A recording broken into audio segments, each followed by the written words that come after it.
Oh, hello, everyone. Thank you so much. Thank you for your phone calls, my pretend audience. Oh, you are wonderful. Thank you. Please be seated. All right, everyone. Hello and welcome back to Talking Sports at Work. So, been away for a while. Those of you who listened to yesterday's mini episode will know that we had some technical difficulties. Or actually, that wasn't yesterday. It was the day before yesterday. Well, whatever it was. We tried to come back, did a full episode yesterday, and then it just deleted on us out of nowhere. So let's hope that does not happen today. My name is Derek Persley. I am your host, and I'm going to go ahead and turn that music down some more. Let me just pause really quickly, make sure everything's working the way it's supposed to. I will be right. All right, friends, back again. There is our Jurassic Park NFL fanfare trumpet sound that yeah, I'm toying around with that. I did that on the episode, the full episode that disappeared yesterday or the other day. I toyed around with excuse me, a few little sound effects things because that's a feature of this new recording app that I've got. It's got a few options. It doesn't have the record scratch, the one that was, my classic go-to segment change sound. But there are a few options that we'll play with in this episode, and you can let me know which one you like. So I hope everyone has had a fantastic summer. I have had a pretty good one myself. I'm very glad that it's almost over. The truth, I'm just not a summer person, and I know that that's weird, and it even feels weird for me to say and admit because it's just like who doesn't love summer? I'm just not a summer person. I like elements of summer. I like swimming. I like fishing, but I don't like the excessive heat. I don't like there only being baseball on TV. I've always been a cold weather person anyway. I love the fall. It is the best time of year for me personally. I love the leaves changing. I love the weather being nice and cool and crisp out. I love the anticipation that builds before all the wonderful holidays that come at the end of the year. I mean, we've got, in September, you've got football kicking off again, which is awesome in itself. You've usually got some TV shows that are starting back up again. Like this year, we had House of the Dragon season 2 come out over the summer, which I could go on about my thoughts on that for a little while. It was good. I thought it was actually a little better than season 1, but it was cut way too short. HBO is screwing up everything that they are doing, and the corporate structure, the corporate suits are now terribly interfering with the actual shows now more than they should be, and they cut they made it where the season could only be 8 episodes instead of 10 episodes, and it really screwed things up. And it's totally budgetary. It had nothing to do with the actual artistic, quality of the show or anything. Completely a budgetary thing. Season 1 was 10 episodes. Every season of Game of Thrones was at least 10 episodes, unless, except for those last couple of seasons. But even in those couple seasons, every episode was like an hour and a half. So you still had every bit as much. This year with House of the Dragon, they just cut it to 8 episodes, and it felt similar to season 1, which it was just an entire season of prologue. And so you really thought that in season 2 we were really going to get into the war. That didn't happen quite as much. It was still just a lot of build-up, but it was really good. And anyway, this podcast is supposed to be about sports, but we've got the Lord of the Rings, Rings of Power coming out. I was talking about things to look forward to. October, we've obviously got Halloween, which is a ton of fun for me and my kids. Excuse me. Then November, you've got Thanksgiving, which is always wonderful, or usually wonderful.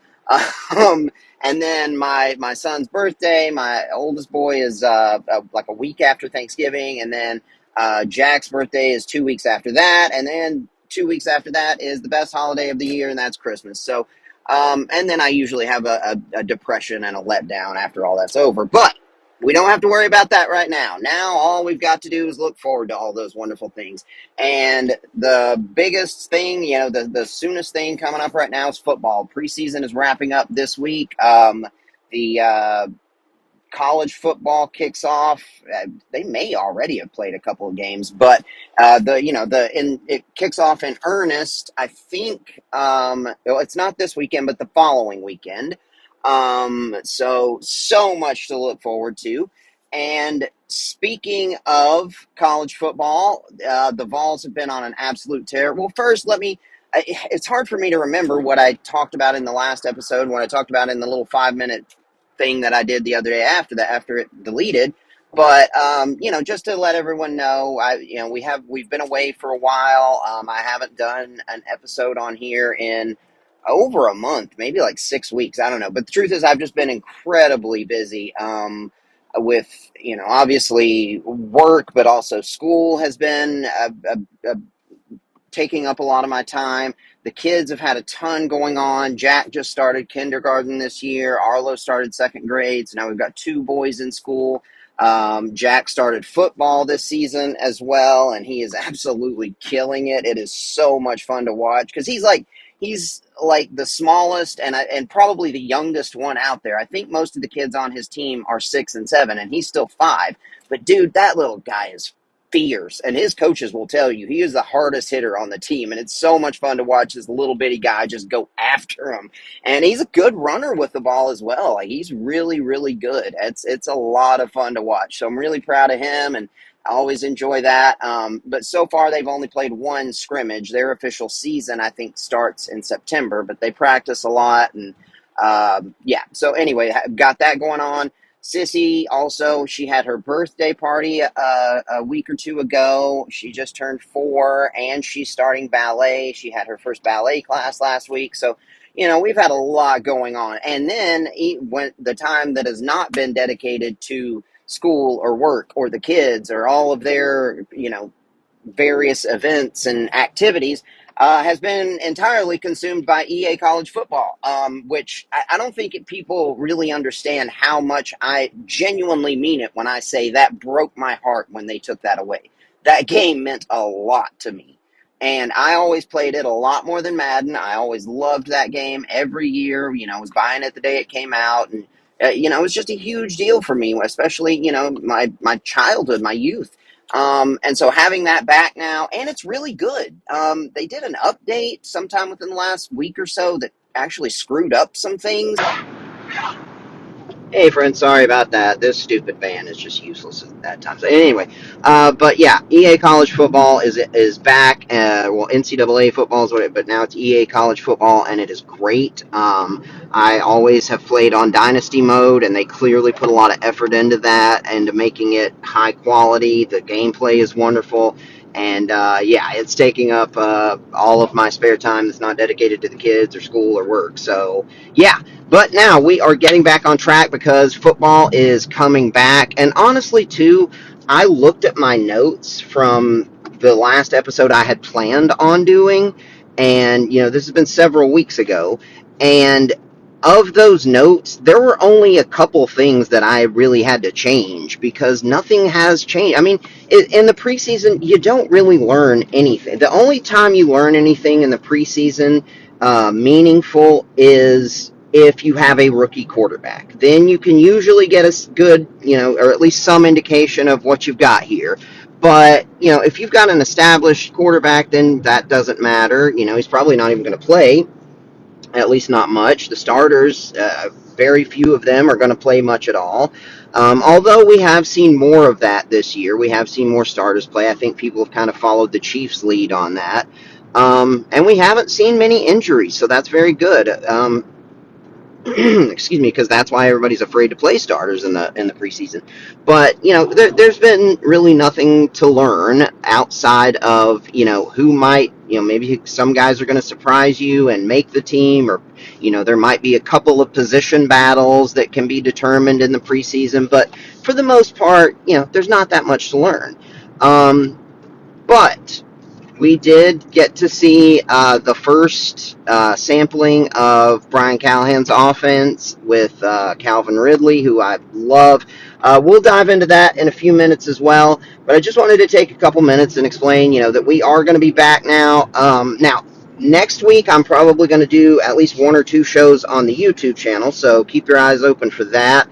I actually have a week of vacation next week, so that's going to be wonderful, but that means no podcast. But after that, we'll get back into the flow of things where we're doing at least one episode a week. But yeah, I missed you guys. Hope you missed me.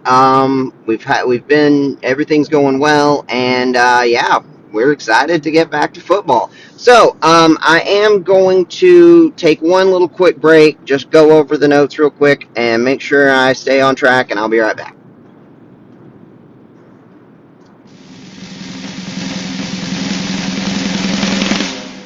Alrighty, we are back, friends. So Um, talked a little bit about just very briefly about the preseason. We'll dive into some NFL stuff more here in a few minutes. But the first thing, the biggest thing that has happened over the last month or several weeks that I've been absent from the podcast is, in at least in my world, is the Vols recruiting. They have been on an absolute tear, and it has been so much fun to watch.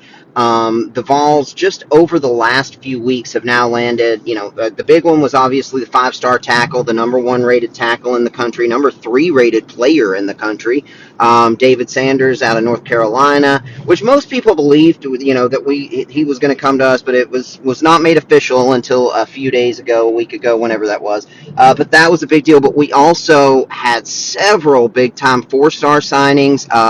We won a recruiting battle for a Georgia linebacker who was considering us and Georgia as well as others. Christian Gass or Goss, I think was his name. We flipped a 4-star tight end from Oregon. We flipped a 4-star linebacker, I think it was, from Alabama, which is always just a wonderful feeling.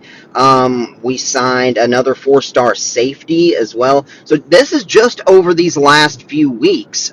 Tennessee has been on an absolute tear, and it has been one of the talks of college football, not just locally but nationally. The incredible tear that Tennessee has been on recruiting, and that's just obviously wonderful. Now we're up to the class overall. I think it's rated 6th in the country right now. And it's funny because it's rated 6th nationally, but it's 5th in the SEC. That's how it is, though. The only team in the top 7 or 8 that is not an SEC team is Ohio State, who is actually number 1 right now. And these vary. These rankings and ratings and all that vary according to the source you use. I usually go by 24/7 Sports just because it's the one that I'm the most familiar with. It seems like it's the one that's really most dedicated has been dedicated to this kind of stuff for the longest time that I know of. I mean, I know Rivals has been around forever, and On3 has become a big name in recruiting stuff. ESPN's obviously ESPN, but the one I just go to sort of as my default is 24/7 Sports. They have us at 6th right now, and also, George McIntyre, which that's not a new signing, but he was a 5-star when he committed, but he's been downgraded. I didn't know what that was all about, how he could lose a star when he's not even playing, but it turns out, I read a little bit about this, he had a hand injury that kept him from going to all of the recruiting camps that they do over the summer and spring, I guess, going to 24/7 Sports thing, the Rivals thing, going to all these big time recruiting events. And I guess because of he wasn't able to go to those, he lost, he went down in the rankings to where he's now like the 8th rated quarterback in the country and only a 4-star. But I imagine he's probably going to be back to a 5-star once he starts playing football again this year, in his senior season. But yeah, it's been wonderful to see what the Vols have been able to do in recruiting. And look, I've said all along, ever since that second year under Josh Heupel, when we really just took off and it became clear that this is a real thing. Like after we beat Alabama, and and it became clear this is for real. This is not just the hope that came with Butch Jones. This is not just oh, maybe we'll get him. No, this is for real. We're really heading in the right direction now. The one thing that I said is if we want to take it to the next level, and this is not a requirement, But if we do want to be up there with the elite of college football, then the next logical step in that course is going to be we have to recruit with those guys. We've got one of the best game planners and offensive play callers in the business. We've got a coaching staff that is able to develop the talent on their team better than any we've had, at least since Philip Fulmer and his staff. So the only thing really left, if we want to make it to, up there where the elites are, the Ohio States, Georgia has been there for a few years now, Alabama, although, we'll see what happens without Nick Saban. But, those handful of teams at the very tippy top, one thing that they all have in common is they're always, in the top 4 or 5 recruiting every single year with multiple 5 stars. And when you've got more talent all over the field than everybody else, you're going to usually win more games. So far, we've been able to win under Josh Heupel with his incredible game planning and talent development and finding gems that are maybe like, a 3 or not necessarily 5, 4 stars, but, finding the guys that have the potential and helping them become superstar players, guys like Jalen Wright. James Pierce was not a 5 star, and now he's looked at as the best player in college football. So, yeah, if we can actually start getting those top tier recruits, then yeah. Now, again, I'm not saying that that's an expectation or that we have to get to that level for Josh Heupel to be a success.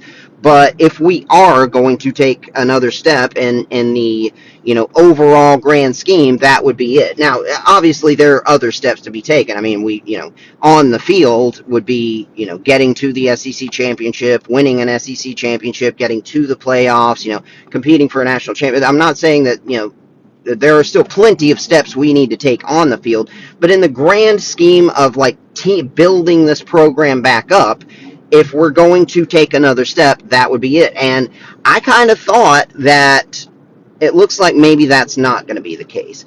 But we've just consistently each year gotten a higher ranked recruiting class. Like I'm driving right now, so I can't really, and I can't pull over anywhere to look it up. But like every year, like we had maybe I think it was 10th or 12th ranked recruiting class last year. The year before that was probably like 15th. And so now we're up to 6th. Next year's recruiting class, also forgot to mention, we have the number 1 player in the country. Quarterback Faison Brandon has already committed to Tennessee, not only the number 1 quarterback, but the number 1 rated player in the country in the 2026 class. So that's obviously very promising that this trend is going to continue. But yeah, I mean, that's super exciting that now we're continuing. And the reason I say that, I was thinking maybe we weren't going to be able to recruit at that elite level was because I guess I look at Georgia as being, sort of the template, because they are the most recent example of a team that really went to that next level. That was, they went from being a good team to an elite team under Kirby Smart. And the way they did it relatively quickly was through recruiting. I mean, like, Kirby Smart's second year there, they were, number 1, number 2 recruiting. So I just thought that, since it didn't happen so quickly for us, maybe it's not going to, but it looks like it is. It looks like we are definitely just slowly building in that direction to where we're not only, a good team on the field, but where we can hopefully become a powerhouse in recruiting as well. And yeah, man, it's super, super exciting. And that's not even mentioning anything actually on the field for this year. I mean, we've got a lot to be excited about this year. With obviously, it all centers around Nico. The hype, the expectations for him are obviously off the charts. And if he can live up to them, then yeah, we're gonna be competing for the SEC and in the playoffs this year. And also, it's a great thing now with the expanded playoffs that we don't have to win the SEC championship or go undefeated or only have 1 loss to make it to have a shot at the national championship. And I'm sure every team in the country is thinking that right now. So that's a really cool thing. And look, The defense is going to be better. Obviously, it's not just James Pierce, but all the hype has been around him. But that defensive front is going to be one of the best in college football all together.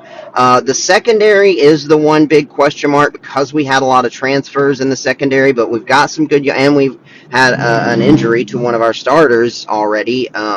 So the secondary is going to be the problem, or the question mark at least. We've got a lot of young players back there, but a lot of talented young players. And you got to think that the defensive front, the pressure they'll be able to create will take some of the pressure off of that secondary, hopefully. With the offense, there aren't going to be any question marks there. We're going to have one of the best offensive lines in the SEC, one of the best receiving groups in the SEC, and five-star superstar quarterback in Nico Iamaleava. So, I mean, lots and lots and lots to be excited about on Rocky Top, and yeah, man, it's really fun. We're ranked 15th right now. Honestly, it feels like we should probably be a little bit higher than that, but we'll have opportunities to rise quickly. The biggest early tests we're going to have will be that neutral site game against NC State. We should be able to beat them, but then we have to go to Oklahoma. And that's going to be the biggest early test of the season for us. If we can win both of those, then yeah, we are on our way this year. But yeah, getting ahead of ourselves. We'll see what happens. Lots to be excited about, though. I'm going to take a quick break, and I'll be right back.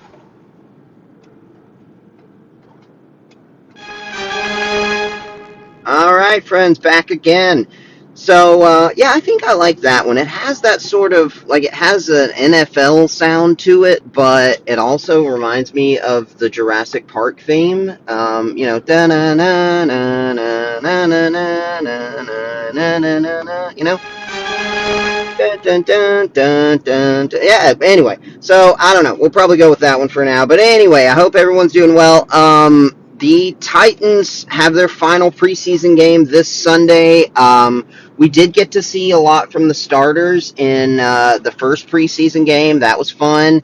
Calvin Ridley looked to be everything I hoped he would be, and he was. Listeners will remember he was my number one guy I wanted in free agency all along. And even when it didn't really seem like there was, much talk about the Titans being in the running for him, he was still the guy I was wishing they would go for. And then we kind of snuck up out of nowhere, when it felt like he was going to the Patriots, or there were a couple teams that he was deciding between, but the Titans weren't being mentioned, and they signed him. And man, he only had the one big catch, I think, in that game, but he looked great. He looks healthy. And DeAndre Hopkins is expected to be healthy. Tyler Boyd's going to play a big role in the slot, obviously. The offensive line should be significantly better with the addition of first-round pick Latham, with a healthy Peter Skoronski, with a healthy Nick Petit-Frere over there, an improved center, an upgraded center with Lloyd Cushenberry. The right guard is still the questionable spot, but right now it looks like it's going to be Dylan Radunz, who has the talent, but he's just never lived up to it. He was an early second-round pick. We drafted him a few years ago to really replace Jack Conklin at right tackle, and he's just never lived up to it. But he should be at least a serviceable right guard, you got to think.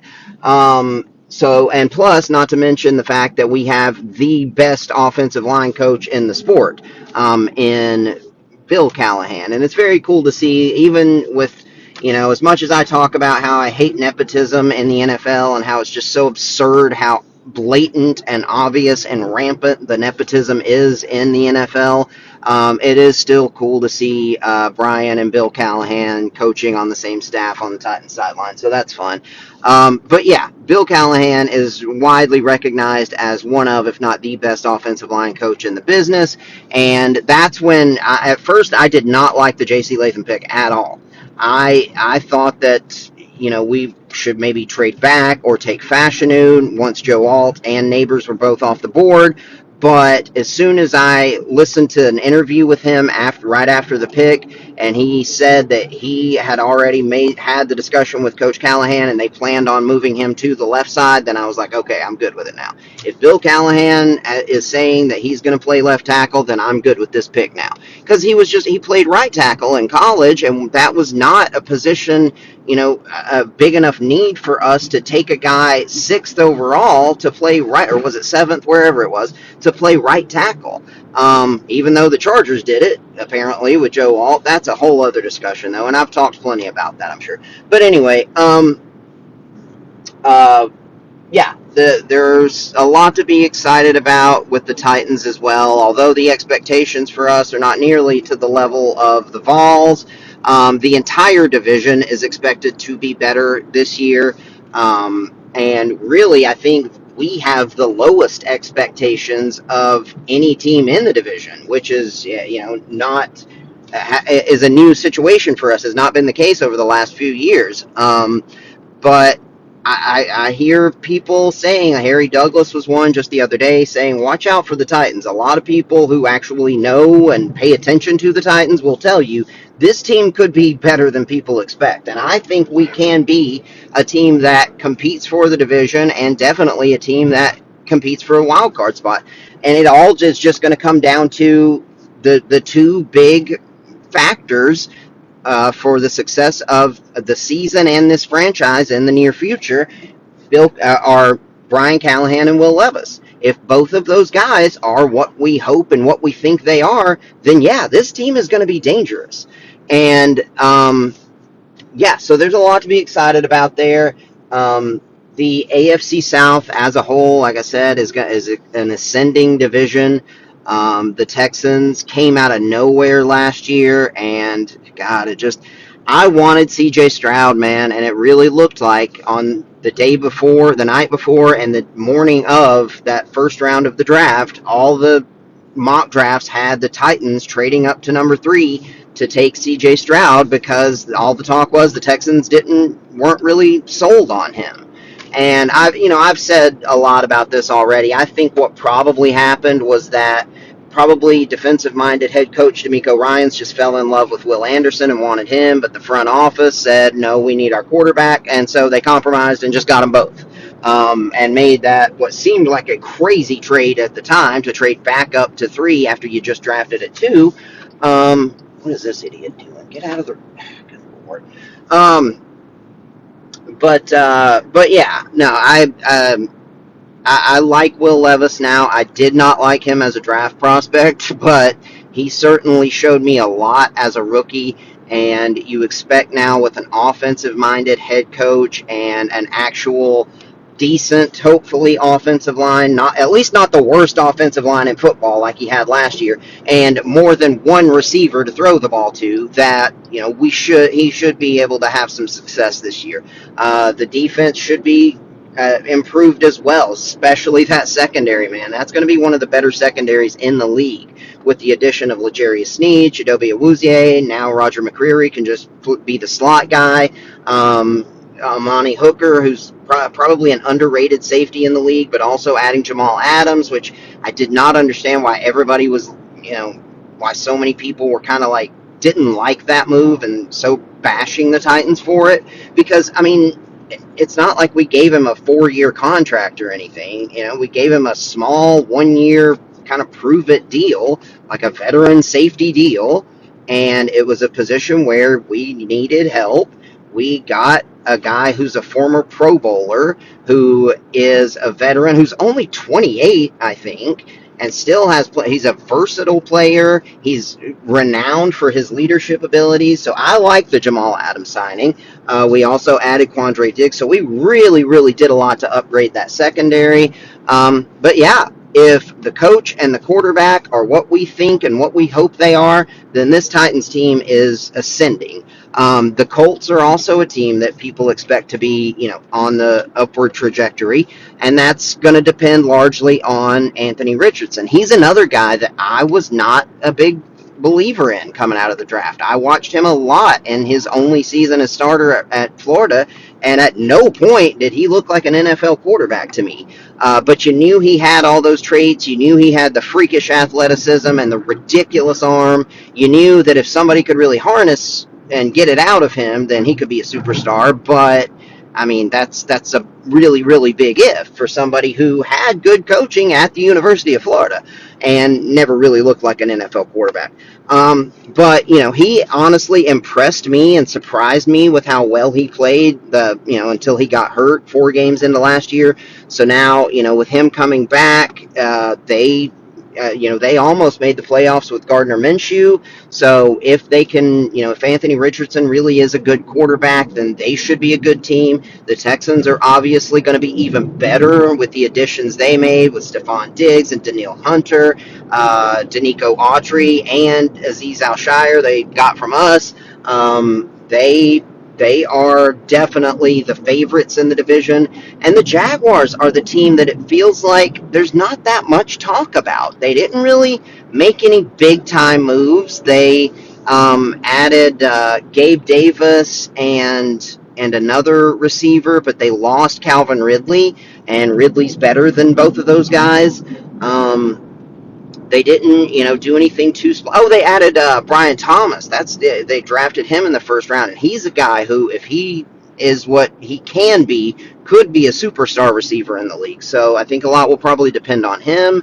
I honestly was a little disappointed in the Jags, and especially Doug Peterson, because I really thought that they were going to be a good team for a while with him. I actually said that first year, with the year they hired Urban Meyer, I was saying Doug Peterson would be the right coach for them. Give him Trevor Lawrence.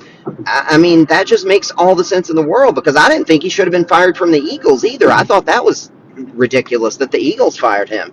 And he was available that year when they did the little Urban Meyer experiment, and I think they're lucky that he was still available the following year. But Trevor has a lot of pressure on him this year. He has not been the golden boy that most expected. I think he's been better than people are giving him credit for, because it feels like people are kind of bashing him now. He has been a good starting quarterback in the league, but he's not been Andrew Luck. And I think that was sort of the bar that was set for him. That was the expectation, that this guy is supposed to be the best quarterback prospect we've seen since Andrew Luck, and he just hasn't been that good yet. So we'll see what happens with the Jags, but there's a very real chance that every team in our division is competing for a playoff spot this year. And yeah, even though people think that we should be in a full rebuild, we clearly did not go that route. We added some real talent through free agency and trades, and are trying to at least win some games right now and build for the near future, and try to have some success with this young quarterback on a rookie contract. I don't know why this asshole's slamming on his brakes. The worst thing in the world is when these idiots box you in and go 10 miles under the speed limit. One of them sitting in front of you in the fast lane going 10 miles under the speed limit. The other one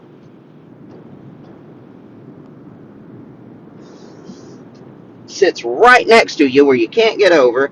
Anyway, so that was pretty much all I was going to say about I think about the Titans. I've got a few things left on my list, but they're probably none of them are really big topics, I don't think. I'm going to pull over here in just one moment and check and see what I have left, and then I will be right back.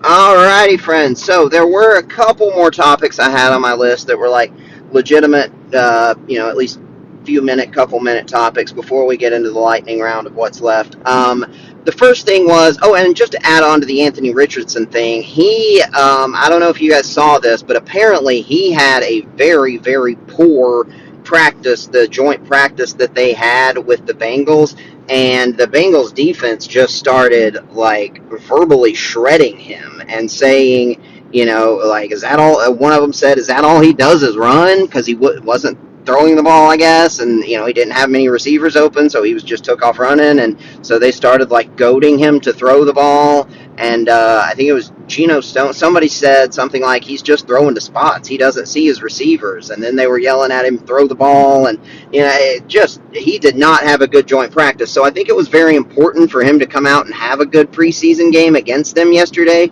And it looked like he did. At first, he drove down the field, I think, and scored a touchdown. Adonai Mitchell got his first touchdown of the preseason, a guy who I really wanted. I wanted the Titans to snag him there in the second round.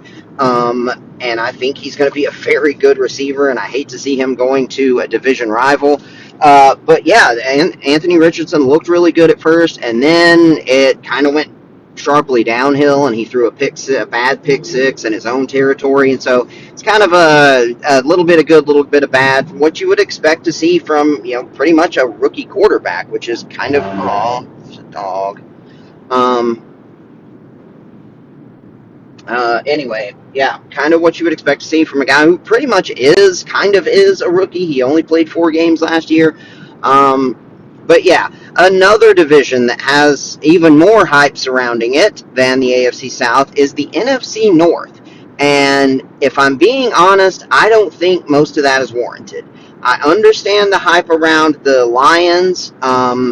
They are legit, but it's going to be interesting to see now how they handle being sort of the team with the bullseye, sort of the team that gets everybody's best. They're not sneaking up on anybody. They are not the Lions of old anymore. They are a good team and a Super Bowl contender, and people know that going into this season. And so it's going to be interesting to see how they handle that. Now we're going to see all those crazy fourth downs that Dan Quinn goes for. It might be more heavily criticized now. That any mistakes are going to be amplified. So we'll see how that goes. But I do expect them to be good again this year.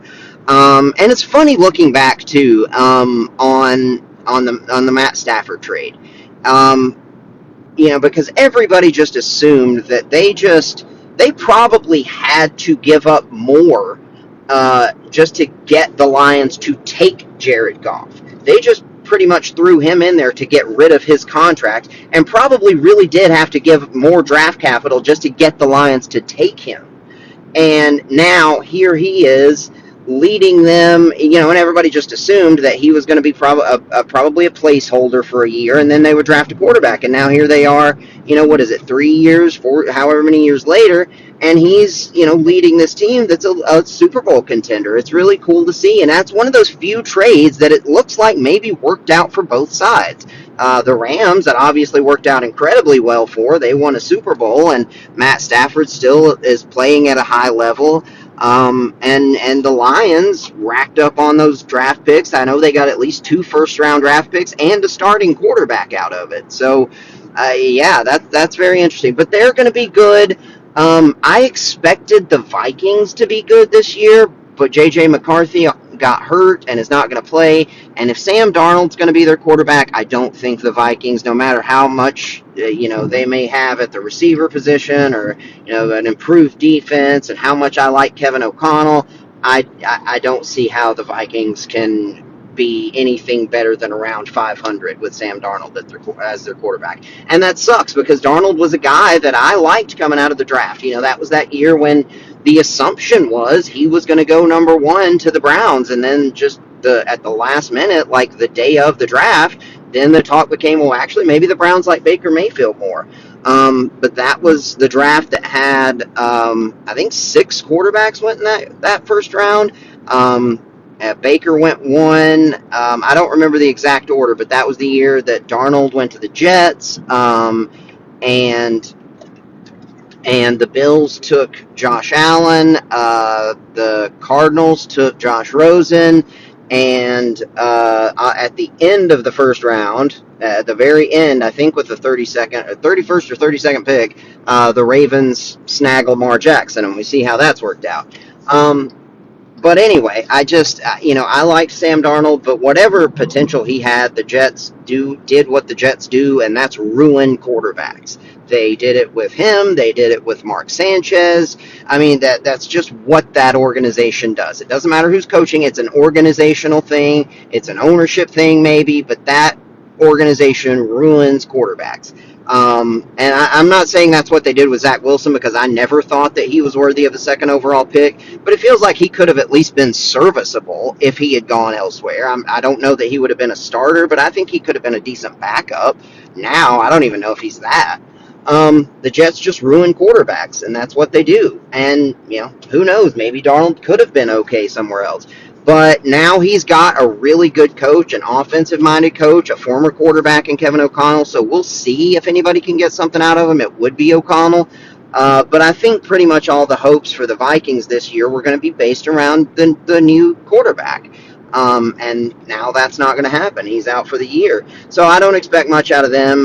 The Packers, I do expect a lot out of, just like most people do. I think sort of the assumption right now is that the Lions and Packers are the two teams that are, legit Super Bowl contenders in that division. And then there's a lot of hype and a lot of belief surrounding the Bears that I do not think is warranted at all. I'm telling you, I don't think the Bears are going to win week 1. I think they will be upset by the Titans week 1. I just don't think that they are nearly as good as everyone's making them out to be. I am a believer in Caleb Williams, very much so, but I am not a believer in their head coach. I think they should have fired Matt Eberflus, despite how well the defense played and that they started looking like an NFL team towards the end of last year. I don't think that should have been enough to save his job, especially given that you're going to be starting over with a new quarterback. You should go and get a good offensive mind. Go get Ben Johnson. That would have been perfect. Give Caleb Williams, come on. But I don't believe in Matt Eberflus as a head coach. I think Liam Cohen's their offensive coordinator, who's decent, I think, but I don't know if he's anything special.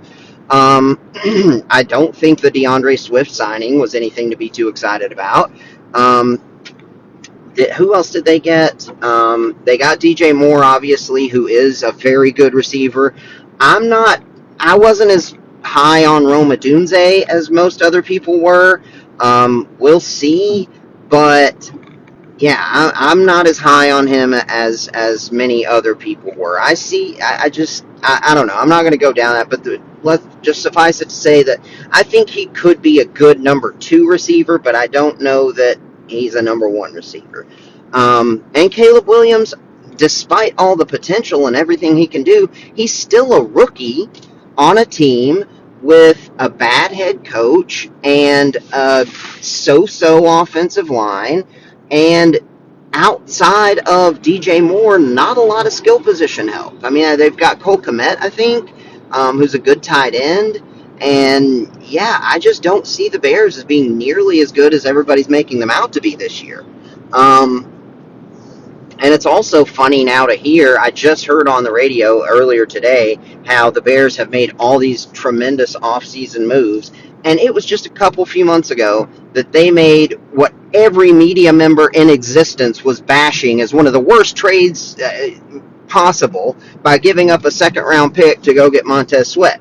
And now, that's not such a bad deal, doesn't look like anymore. But everybody was bashing the living hell out of that trade because he was going to be a free agent anyway. And so everybody was saying, why would you give that up? Why don't you just wait? Or why would you give up, maybe you could give up a third or a fourth, but not a second round pick. But, even I said, I don't know that he's going to be worth that. But, yeah. It turns out it looks like he is a really good player, and now nobody's worried about that second-round pick anymore, and they apparently have made tons of great moves. But I'm not a believer in the Bears. I do not think that they are going to be nearly as good as everyone else thinks that they are. And I think that they're probably due for a pretty quick, rude awakening in week 1. But yeah, those are my thoughts on the division that's currently the most talked about division, I think, in football, and that's the NFC North. I do think that the Packers are a legit Super Bowl team. I hope that the Lions can continue to be as well. I like seeing the Lions be good, as most people probably do. It's just, good to see a team that's, been the Lions for so long actually be a legit contender. So I hope that they can continue to be that and maybe even get a little better. There's reason to believe that they will. And the Packers were already a playoff team last year, having either the youngest or second youngest roster in the league. Jordan Love looks legitimate, which is just so friggin' unfair for all the rest of us. How the Packers have spent decades, almost my entire life, never having to worry about the most important position in the sport. Well, not quite my entire life. I was a big Brett Favre fan when I was a kid, but I mean, to go from Brett Favre for 10 or 12 or however many years to 10, 12, 15, however many years it was of Aaron Rodgers to now having another star at the position, it's just not fair, man. But, I do still kind of like the Packers because I was a Packers fan. I was a Brett Favre fan before Tennessee had a team. So I do expect them to be even better, and now they're a little bit more experienced. They made some good moves in the offseason as well. So, yeah, we'll see. But I don't expect much from the Bears, and I did have high expectations for the Vikings, even though I was sort of torn about how I felt about McCarthy as a pro prospect. But with Kevin O'Connell, I thought that's the perfect guy, the perfect situation for him. But now we're obviously not going to get to see that until next year at the earliest. So anyway, those are my thoughts on that. I'm going to take one more quick break, and then we'll probably do a lightning round of topics and close it out for today.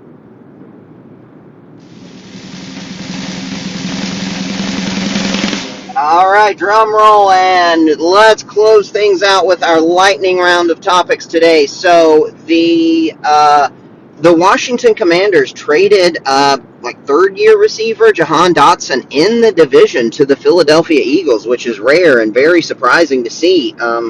Wait, am I recording? Oh, okay, I thought it said it wasn't recording for some reason. But that was very surprising, very rare to see. He was a guy I liked in the draft, and I was hoping that we might be able to snag him later, but he went 16th, which was higher than I expected him to go. But he's just not panned out for the Commanders. Now, there could be a variety of reasons for that, but he could be much more successful with the Eagles. But it was surprising to see the Commanders they must think that he just sucks to be willing to trade him in the division. Then Hard Knocks. I want to make just comment on that really quickly. I haven't watched the one with the Bears yet, but I did watch the entire one, the off-season one with the Giants. That was friggin' awesome. I hope they do that every single year. That was the best Hard Knocks. I'm not even a huge Hard Knocks fan, but that was great. That was by far the most in-depth, behind-the-scenes look that I've ever had at what actually goes on in an NFL front office. And it was so cool to see the actual discussions about potential trades that might happen and how, something may just be mentioned offhand between these two GMs. Like, the Brian Burns trade just kind of came as started as sort of this offhand comment at the Combine, I think. And, how they actually go through their scouting and, setting up their draft board and setting their priorities and making calls about trades and all this stuff that I'm always very, very interested in. I always love the off-season stuff. I play a lot of franchise mode on Madden, always have, and I make a lot of moves on there, and maybe that's got something to do with it. I've also talked about, I think when you're a fan of a team that's bad pretty often, you become a fan of the offseason because, that's your opportunity to get better. But I've just always been a big fan of that stuff, and to see such a close, in-depth look at how an NFL front office works, how a GM, an assistant GM, and the owner, how they all function and live and interact, it was so cool. So I really hope that they do that every year now. Also, Brian Flores and Tua Tagovailoa had an interesting sort of exchange in the media. That was weird with Tua saying, I'm sure you heard it by now. It was a few days ago. Excuse me. But I think Tua probably maybe regrets saying the terrible person element. That was the thing that jumped out of the quote. And I think he was just maybe kind of flowing and talking, and maybe if he regrets any of it, he might regret calling him a terrible person. But everything else that he said is completely believable and understandable, and I imagine true.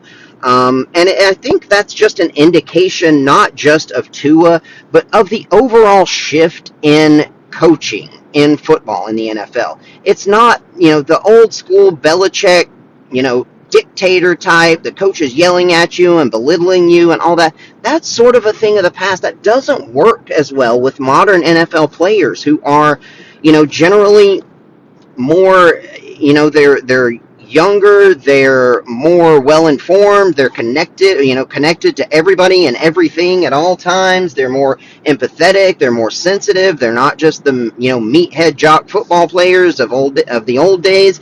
And so I don't think that works as well. I think that that's one reason why we see that the Bill Belichick disciples and even Bill Belichick himself are not even in the league as head coaches anymore. But we're seeing, the guys who are successful are the Andy Reids of the world, who's always been known as sort of an upbeat, fun, kind of positive guy, a creative and fun coach to play for. The Sean McVay and the Shanahan coaching tree, those guys who are young and fun, and Mike McDaniel, who's known to be positive, and just that's what works now. And I think that's really, that whole thing between Tua and Flores is really a good indication of that. If that's something that you didn't know by now, you should. Hell, honestly, I think that's probably part of why Brian Callahan is our coach now instead of Mike Vrabel. Mike Vrabel, although I liked him, was definitely one of those hard-ass kind of coaches. And now we've got a member of the McVay coaching tree who's probably going to be, who's offensive minded and probably going to be a little bit more positive and rely more heavily on positive reinforcement and being, upbeat. And that's what works in modern coaching.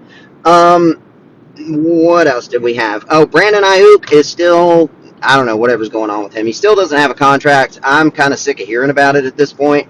Either the Niners are going to sign him or trade him. I wish they would just go ahead and get that over with. But apparently they've been trying, but there keep being holdups with the contracts they're offering him, or hang-ups or whatever. And there are teams out there like the Steelers and the Patriots that want him, but apparently, nothing's getting done yet. Surely it will get taken care of soon. Also, once again, for what feels like the 100th time, I don't care about the Cowboys. You can never, ever turn on a sports radio show or a sports TV show or scroll through, the XM sports channels without having to hear something about the Cowboys every single day. They did absolutely nothing this offseason. Nothing. There is nothing to talk about with them.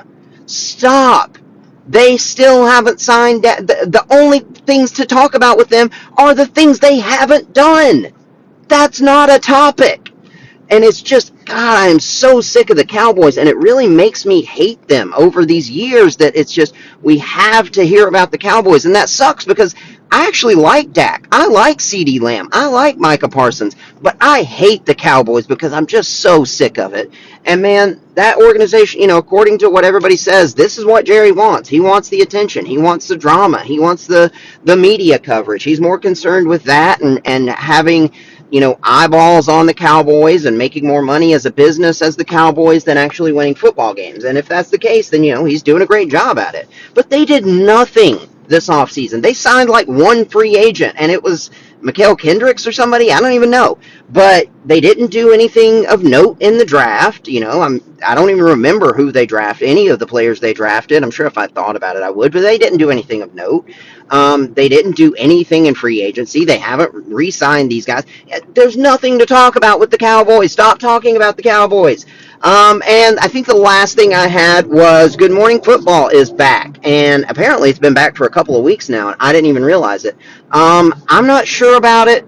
I don't know how much I like change when it comes to these things, but they're in a new studio, in a new city, in a new studio. And the episode that I did watch, because I didn't even know it was back on until a couple of days ago, and the episode I did watch didn't have Peter Schrager on it, and that worried me, but I looked it up, and apparently he is still, a cast member. He just wasn't on that episode, but it looks like McCourty is no longer a cast member, and that sucks, because it felt like he was a really good, he wasn't quite Nate Burleson, but he was a really good replacement. He was a really good fit for them, and I don't know if he's on there anymore. And the one guy that they did have, I can't remember his name, but I guess he's the new black guy on the set. I don't know, but he's a former player. I don't know who he is.